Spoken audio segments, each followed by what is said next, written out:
These two guys have Minnesota sports flowing in their veins. Mackey and Judd on Score North and ScoreNorth.com. Yeah. On a Statements Monday here, Mackey on the road traveling. Nice little hotel here in Surprise, Arizona. Hanging out with my dad, teaching him about the U.S. Open. He's like, why aren't these guys like 15 or 20 under par? Like, usually the tournaments I watch, they're like 20 under par. I'm like, Dad, it's because they grow the rough up to your knees, basically, and make the best players in the world look like idiots. It's a blast every single year. That was a fun final day, man. God, was that fun. Just melting down and stuff. It's great. Let's get right started here with statements on this Monday, because our guy Shams is already throwing out little, I don't know if they're like Shams bombs, but they're definitely little like Shams grenades that he's just tossing out here. And Woj don't like those. No, that's definitely infringing like on Woj's. Yeah, it's amazing. Yep. Those guys worked together at Yahoo like 6 years ago too, just breaking all of the news under one outlet. But statement number one is, I think Tim Connolly is feeling splashy. This is from Shams in The Athletic this morning. This initial article was about Kyrie Irving and how the Brooklyn Nets and Kyrie have reached some sort of a crossroads, and they might wind up trading him to the Lakers or the Knicks. And then there's all sorts of other fallout in this article of how that or other things could impact other teams. And he gets to the Timberwolves in this article, and he writes, the Timberwolves have discussed deals around veteran centers, including Atlanta's Clint Capela, sources said. One sentence, no other details. He just floats Clint Capela's name. I love it. Out to the Timberwolves that they have discussed deals around veteran centers, including Atlanta's Clint Capela, sources said. What do you think about this? I think it makes a ton of sense, right? I guess the question is this, and we don't know this about Conley, and certainly he doesn't seem like a guy who's going to make moves reactively, but what we don't know, and this is the case with everyone who comes in and takes a job, is how quickly do they want to get things done? Like, do they want to lay off the gas pedal for a second and see how things are going? Do they think, you know what? Chris Finch and I are friends. This team is set to pop to a certain point. And so I find this incredibly intriguing. And I actually think the next few months, if you're a Wolves fan, could be fantastic. Because you've got a guy in place who has been around, who is respected, who you would assume is going to make the correct moves. And if he starts to wheel and deal, if he gets involved in the July frenzy, I've always said this, the NBA season is not the most fun. No. The off season is cocaine for reckless speculation. But I mean, it makes sense, right? Like if you pair Cat with a guy like this, man, it takes a big step towards basically, and this is the one thing where I will side a little bit with Cat last year, Phil. It takes a large step towards defining Cat's exact role, as opposed to can you do two things at once at certain times? Or, Nas might help, but he also might not. It's so interesting. Yeah, I think, first of all, we don't know what Tim Connolly, is he going to sit back and just want to soak some things in and kind of run this thing back for one more year and then enter next summer with $50 or $60 million in cap space? Or does he want to make a deal now to improve the team if there's a player like Clint Capela available for trade? So here's sort of the landscape of Clint Capela. I think he'd be a great fit personally. He's 6'10". He led the NBA in rebounding 2 years ago, which is one of the Timberwolves' biggest issues, right? Look at how many offensive rebounds Memphis grabbed in some of those games in that playoff series. And in fairness, Memphis is one of the best. I think they are the best offensive rebounding team in the NBA, but you need someone in that mix that can thwart those rebounding runs that opposing teams go on. So he's 6'10", led the NBA in rebounding 2 years ago, rim protector. He allows Jared Vanderbilt to then move to the bench for depth. He's got 3 years, $60 million left on his contract, and he just turned 28 years old. So this isn't like an expiring contract dump trade, right? You're going to have to give up something of substance, a player and at least a draft pick or two probably, to get Clint Capela. The only real issue I see is much like Rudy Gobert in Utah. So he doesn't shoot from the outside. He's strictly a rim-protecting, rebounding paint player who's going to bang around, right? If opposing teams can put small lineups out on the court, you can sort of, if you look at Clint Capela's playoff stats in his career with Houston and Atlanta, there's a huge drop-off in points, in shot attempts, in minutes in some series because some teams have figured out with smaller lineups how to just sort of take him out. But over the course of an 82-game regular season, he helped solve a lot of problems for the Timberwolves, and I think you would just have to sort of figure out, okay, can you put Cat and Capela on the court at the same time against some really good smaller lineups that, opposing Western Conference playoff teams could put out there? But on the surface, that's a tomorrow problem.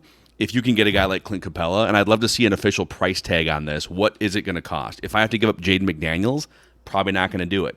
If I can give up a couple draft picks or something and maybe Malik Beasley's contract, I probably consider it.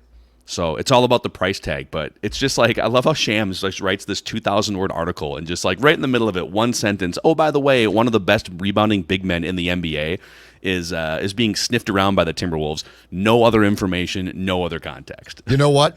Bravo, Shams. He leads the RS lifestyle, the reckless speculation lifestyle that we long ago here embraced. Yes. Shams, all in. That's what's great about this. There is no better off-season period, I don't think, than this league. Football might be, but football feels like it's more. I mean, basketball, you just have more crap thrown against the wall, which is absolutely fantastic. But half of it happens. That's the thing about the NBA. It's like, I don't have any problem with that, too. I feel like the Major League Baseball trade deadline is always a bunch of hypotheticals that maybe one big trade happens or two big trades. In the NBA, you have these ridiculous conversations. What if LeBron signed with the Lakers? Oh, that'd be crazy. What if Kevin Durant left the Thunder and then signed with the Warriors? Could you believe if that happened? It happens. Like 80% of this stuff actually happens. Bravo. That's what I love about it. And so I think that the question then would be, what do you have to give up? What would your starting five look like? Is it Clint Capela? Cat moves to the 4. I think the answer is yes.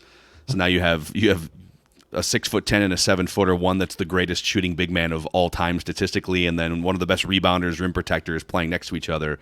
And then I think you would have, this might be independent of a D'Lo move, but if you keep D'Lo for one more year, then your backcourt is D'Lo, Anthony Edwards. If you want to go small, it's Patrick Beverley, if he's still around, if you don't have to use him in one of these trades, or Jaden McDaniels just slides back into your starting five. So many possibilities. Jared Vanderbilt moves to the bench as an energy guy.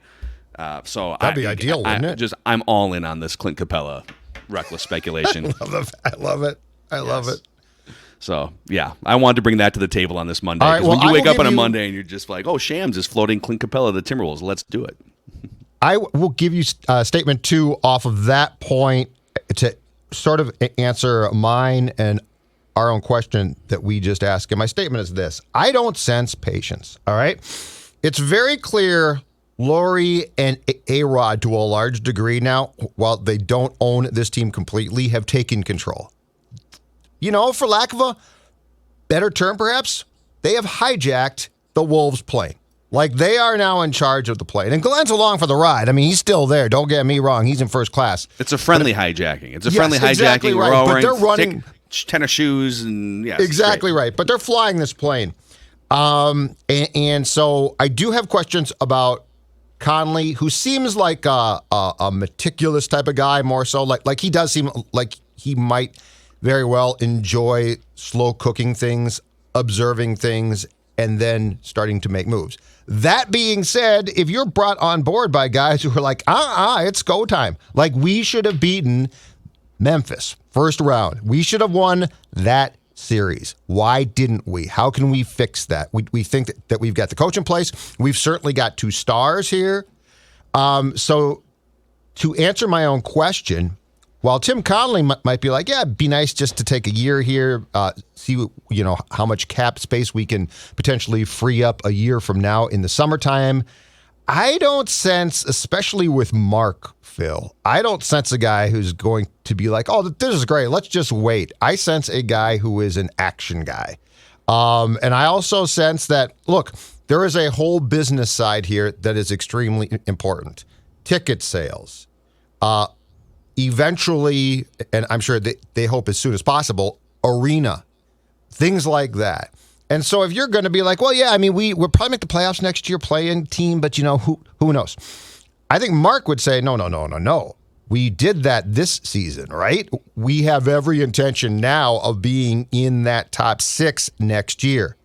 So I think that there's a very good chance that Conley came aboard being urged to be aggressive, because I think these guys I think these guys know that they have taken over what has traditionally been a loser of a franchise. I think that they've certainly taken hold on the decision-making process now, and that is going to, in turn, probably cause expedited moves to try and get out of that situation as soon as possible. And that's fine. And I'm in that camp too of listen, this isn't like a 5-year slow cooking here. Cat is in his prime, and he's going to sign a supermax contract. And by the way, 7-footers with some injury history, which he has, aren't reliable well into their 30s. And so, maybe you're looking at 3 to 5 years of Karl Anthony Towns here. Anthony Edwards going into year 3, emerging into his prime.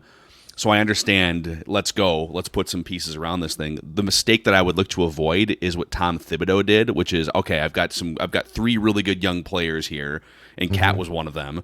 And obviously, he was 5 years younger at that time. I'm going to start trading from that pool of young players so that we can bring in veteran players to get us to the playoffs, right? I think the ceiling for this team, if they keep Cat, and again, I have huge questions about Cat, but they're going to sign him to a supermax, and they're going to try and find the best version of him and get him to not foul out of every playoff game. But if you keep Cat, Anthony Edwards, and Jaden McDaniels together, that's the number one priority for me, and then everything else around it is wide open for trade or negotiation or what have you. I would be like, if they traded Jaden McDaniels for Clint Capela, I don't know how I would feel about that. I would almost feel like, okay, you're cutting off your 2024-25 part of the window because maybe you can get up to the 5 seed in the Western Conference this year.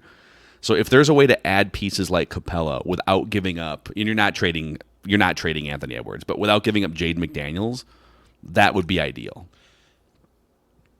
Do you think, though, that Conley is in place because of the faith that he will be, or he is far more functional in that role than Tibbs was? Because I think they're trying to get the right people here, but I don't think that there's a lot of patience, if that makes sense. Where Tibbs didn't have patience, but Tibbs also, Tibbs never thought about Friday on Tuesday.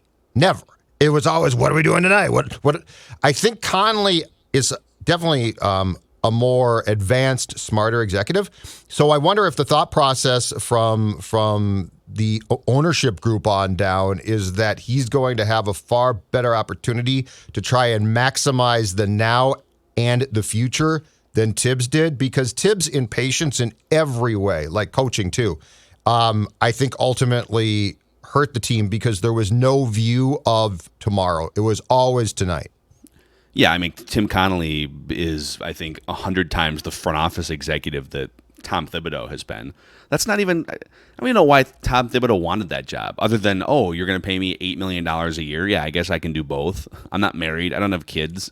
I've got time. Probably thought he could do it. And then so immediately he said, "Okay, I'm going to listen to Tom Thibodeau, the coach, and say let's get rid of Zach LaVine.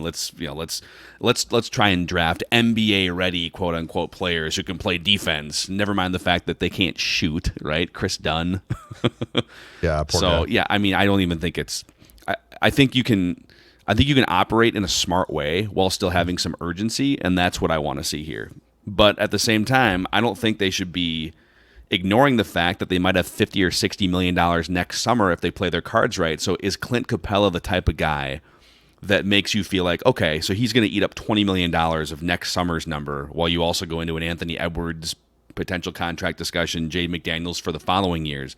Mm-hmm. Is he worth having around at age 28, 29, 30 at $20 million a year, eating up some of that money for next summer?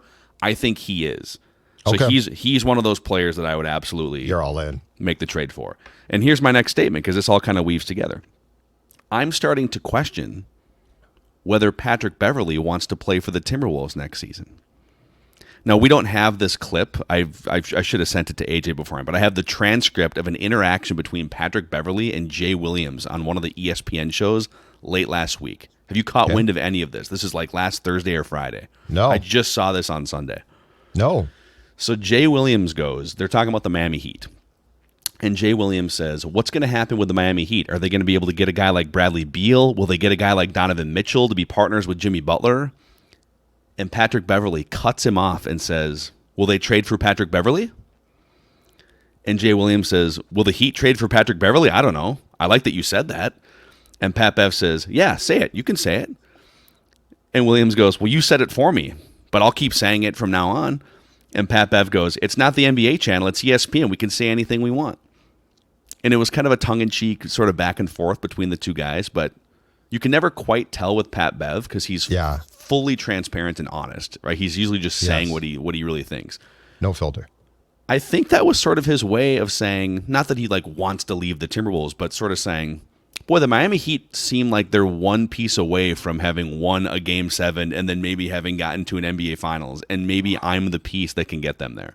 I thought that was really, really interesting. And he seems like a prototypical Heat culture type of a guy. Oh my God. So you literally have Patrick Beverley on ESPN sort of pandering to the Miami Heat and trying to recruit the Miami Heat, sort of tongue-in-cheek, but knowing him, not really. Oh. What would a locker room with the two Bs in there look like? Beverley and Butler. What would that room look? I mean, you talk about volatile. You talk about like a blow up. Oh my! I mean, if nothing else, they would stir up so much crap. It would be phenomenal. I think he. Sure. Yes, thank you. I think he thinks he's the final piece to a Heat championship, and so I guess I don't see that. Do you see that? Like I thought he was good here as far as a chemistry guy goes, and I love the fact that he works hard.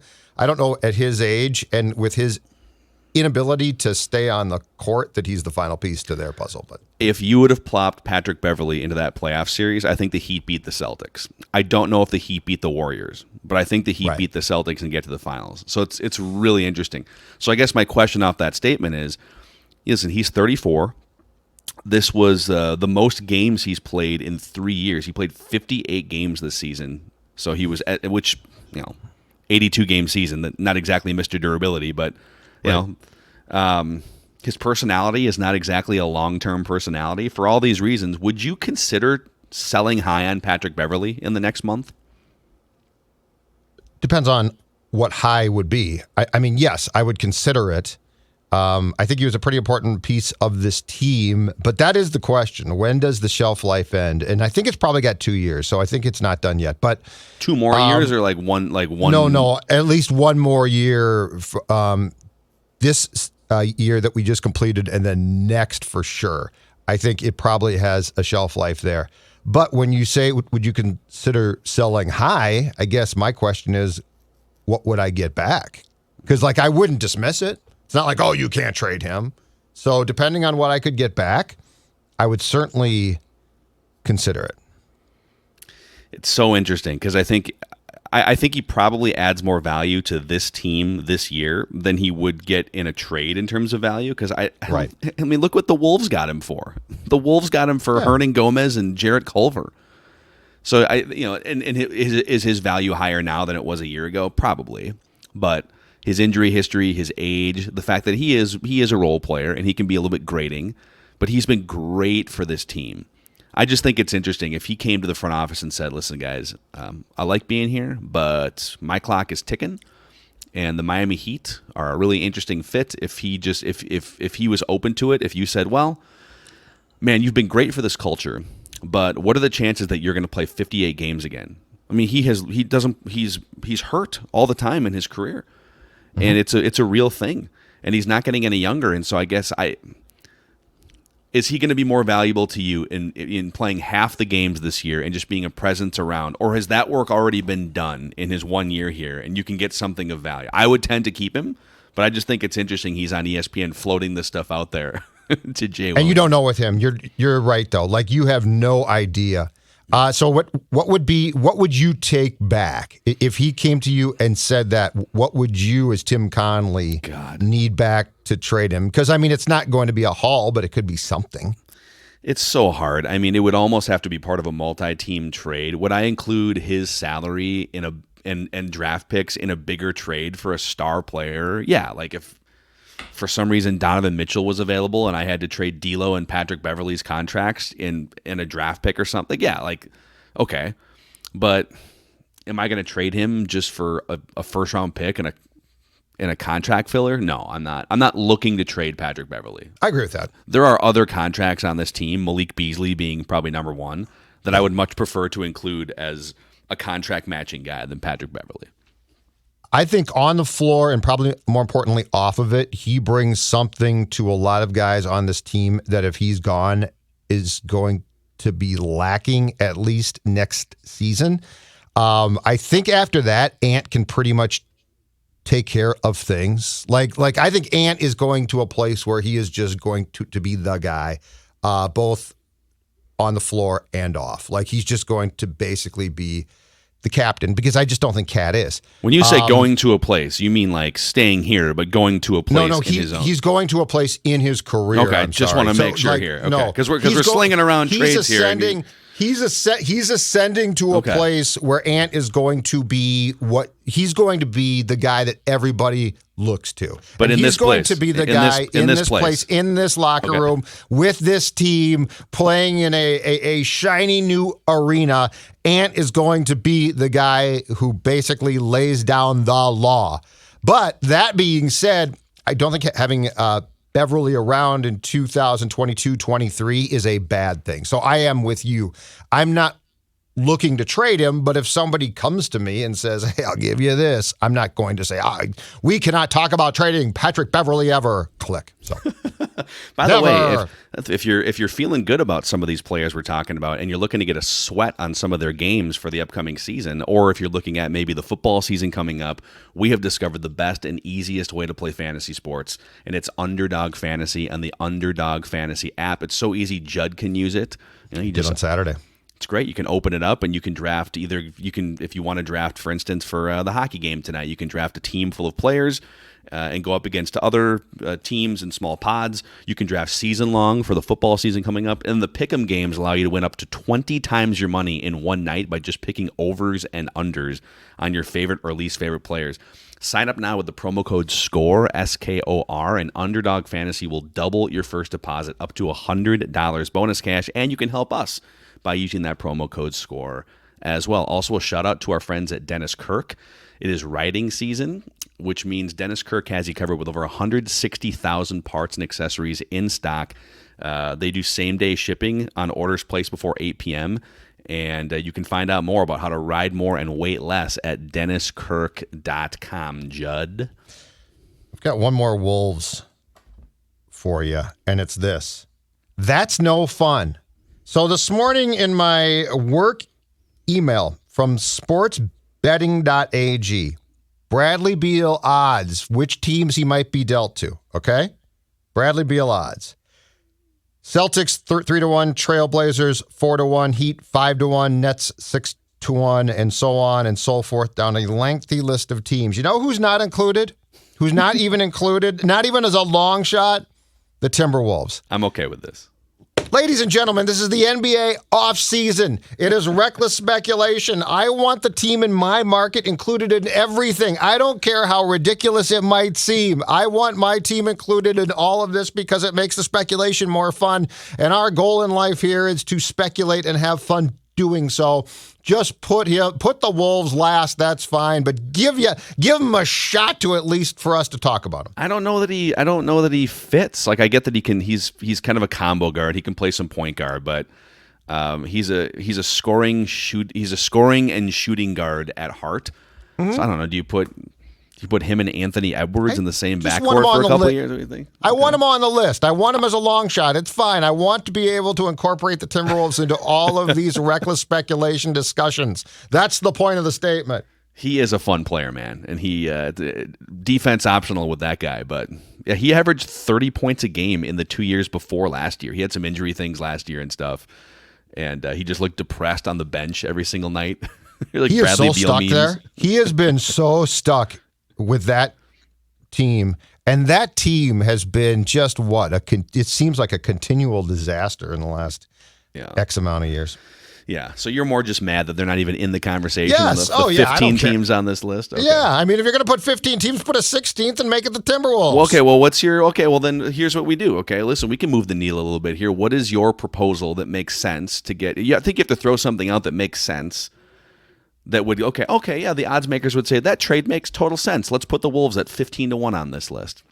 You got to move D'Lo because I think Beal makes what? Yeah, he makes $40 million a year or something. Let's see here. Yeah, I'd be fine with that part of it. Let's see. So Bradley Beal. So actually, it's funny. He has a player option for this upcoming season.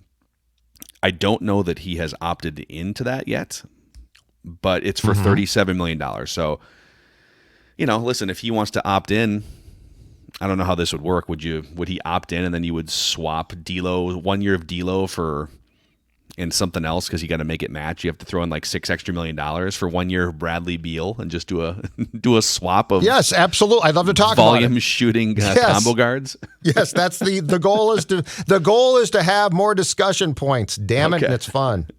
That's exactly right. I'll throw one more at you here. One more Wolf statement.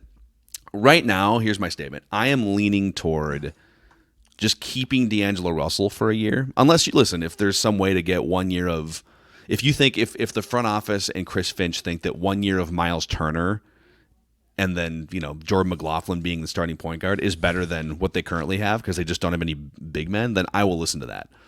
But I am so intrigued by having that much cap space next summer, not necessarily for free agents, because I know that the Wolves aren't going to be the top destination for free agents, but just to have cushion for a trade. Like if there was another Bradley Beal out there and you needed $40 million to absorb in a trade for picks or something, I'm not just going to trade D'Lo at the expense of putting a mediocre player on the roster that takes up next year's cap space, if that makes sense. So makes perfect sense. I am Absolutely out on D'Lo long term, but I'm willing to be patient for one season if they don't find the right deal. Let's talk about what you just said, because I think you just brought up, and look, what you said's not wrong, but I think that there is a perspective right now that's going to change a bit, okay? I think we're falling too much, and we used to discuss this on the old show a lot, and it feels like now the pendulum has swung a different way. But you are right. Minnesota is never going to be like the destination, like the Heat, the Lakers. I get all that. But you know what? I think as this thing, and hopefully I'm right here, but I think as this thing evolves and changes, and the structure of this franchise is run by competent, perhaps dare I say, cool people, I think, look, the dude takes off his shoes. Mark Lowry takes off his shoes. Players are going to love that stuff. I guarantee you, what? This is how low the bar is with the Timberwolves ownership right now. That like we're just like praising them because they're like cooler than Glenn Taylor, who wears late '80s sweaters. Mr. Rogers owns the Timberwolves, man. It's a beautiful day in the neighborhood. So look, my point is this: I think that we need to at least rethink our feelings about players coming here a bit. Because I think that what you're going to see is a very eventually here, probably soon, Mark Cuban-like approach, though, to player comfort, to making this a desirable franchise. Like, I get the fact that snow is here and it's cold, okay? The city is never going to be the place. But I think there's also a discussion, Phil, to be had about franchises, right? Like, what's the perception of your franchise? And like what Cuban did in Dallas was incredibly important because he completely changed the perception from a player's perspective of the franchise. So I do believe that there's going to be an evolution here that's going to be important about the perception of the Wolves franchise that is at least going to change things quite a bit from the norm, which has been the fact that Mr. Rogers runs the Timberwolves. Well, I will have you know, both you guys, I did watch the J-Lo documentary on Hulu or Netflix or whatever it was this last weekend, And she completely edited all A-Rod scenes out of the documentary because their breakup was so bad and they were so disgruntled. Okay, so the last person to get married to A-Rod, or to get engaged to A-Rod in this case, because this is an engagement with Mark Lowry and A-Rod. They are not married to the Timberwolves yet. Yep. Until the end of 2023. Yep. Okay. It blew up in her face. So just want to, I don't want to put the Mark Cuban thing on these guys quite yet. I am excited as well, but I don't know A-Rod, if I fully trust A-Rod. I don't know. I have been, I believe, on record as saying I don't think he's around in 5 years. I think he's out in 5 years. I think he thinks this is cool, and I think he's part of this thing, but I think Lowry is the guy who's going to drive this ship. And I think he's the one. I think that within 5 years that there will be investors involved, but Alex Rodriguez won't be one. That's just a total guess. I agree on Lowry driving the bus. I disagree on A-Rod being out unless there's some sort of like huge falling out between these two guys. There's no reason to get out of an NBA franchise in the next 5 years if you're taking over the 26th valued franchise. But you just said the only way is up for these franchises. But you just said it. Blow up. New York Post every day. It'll be glorious. Tabloid headlines. He's not. Oh no, reckless. A-Rod.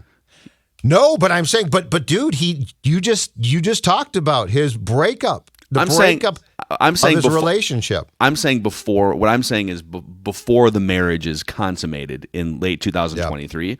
I have worries about A-Rod. Once it's consummated, he's going to be an owner of the Timberwolves.